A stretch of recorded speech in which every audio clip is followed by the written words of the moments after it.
मोदी ने आज छत्तीसगढ़ के प्रदेशवासियों को 33,700 करोड़ की सौगात दी। मेरे साथ वन मंत्री और संसदीय कार्य मंत्री केदार कश्यप मौजूद है। आज इतनी बड़ी सौगात प्रधानमंत्री नरेंद्र मोदी ने दी है, किस तरह से देखते, किस तरह से छत्तीसगढ़ का इससे विकास? निश्चित तौर पे पूरे छत्तीसगढ़ प्रदेश के लिए ये हर्ष का विषय है। देश के यशस्वी प्रधानमंत्री माननीय नरेंद्र मोदी, जो दुनिया के सबसे ताकतवर नेता है, आज हमारे छत्तीसगढ़ प्रदेश में है और उन्होंने 33,700 करोड़ के सौगात हमारे पूरे प्रदेश को दी है, जिसमें शिक्षा, सड़क और ऊर्जा के क्षेत्र में, रेलवे के क्षेत्र में। इसके माध्यम से हमारे लोगों को जो सुविधाएं प्राप्त होगी वो आने वाले पीढ़ियों तक याद रखा जाएगा। और हम सभी सौभाग्यशाली हैं कि आज इस रेलवे के माध्यम से अभनपुर से जो रायपुर रेलवे सेवा प्रारंभ हो रही है, इसमें 10 रुपए के रियायत दर पर आज हमारे यहाँ के लोगों को ये सुविधा प्राप्त हो रही है। और निश्चित तौर पे ऐसे ऐतिहासिक पल के हम सभी साक्षी बन रहे हैं। मैं पूरे प्रदेश की ओर से हमारे देश के यशस्वी प्रधानमंत्री माननीय नरेंद्र मोदी जी को, हमारे छत्तीसगढ़ के यशस्वी मुख्यमंत्री श्री विष्णुदेव साय जी को बहुत बहुत बधाई देता हूँ। ये रेल कनेक्टिविटी को बहुत ज्यादा ध्यान रखा गया, काफी ज्यादा महत्वपूर्ण दिया जा रहा है। बृजमोहन जी भी काफी लंबे समय से पत्र लिखते आ रहे थे प्रधानमंत्री नरेंद्र, और महज 10 रुपए में यात्रा कराई जा रही है।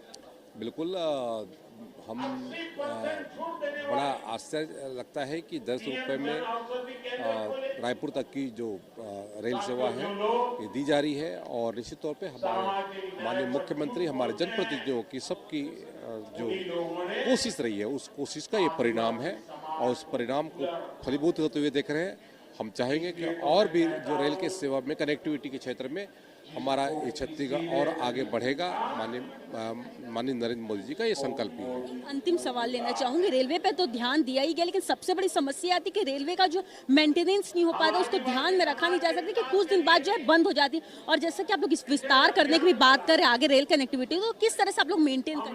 देखिए, आने वाले समय में ये केवल अभनपुर तक नहीं बल्कि धमतरी तक इसका विस्तार होगा और इस कनेक्टिविटी से हमारे बहुत सारे लोगों को इसको सुविधा का लाभ मिलेगा। और माननीय प्रधानमंत्री जी ने इस योजना को चालू किया है। निश्चित तौर पे जो प्रधानमंत्री जी जिस कार्यक्रम को चालू करते हैं वो सफल होता है और उनके माध्यम से ये जो सेवा है ये निश्चित तौर पे सफल होगा। तो ये मेरे साथ वन मंत्री केदार कश्यप मौजूद थे, जिन्होंने बताया किस तरह से जो है रेलवे को प्रधानमंत्री नरेंद्र मोदी ने पूरी तरह से ध्यान में रखा गया है और 7 आधारशिलाएं रेलवे स्टेशन की रखी गई। और अभनपुर की बात करें तो अभनपुर से राजधानी रायपुर के लिए जो है महज 10 रुपए की टिकट के साथ जो है लोगों को यात्रा कराई जाएगी। जो केंद्रीय सीबीडी और मंदिर हौसौद होते राजधानी रायपुर पहुंचकर महज 10 रुपए में यात्रा जो है कराई जा रही है। और इसके मेंटेनेंस को भी लेकर कहा गया, पूरी तरह से ध्यान रखा जाएगा। और आने वाले दिनों में जो ट्रेन है वो केवल अभनपुर ही नहीं बल्कि धमतरी तक भी इसका विस्तार किया जाएगा। कैमरा पर्सन राजेश के साथ जिज्ञासा चंद्र, रात 7 बजे रायपुर।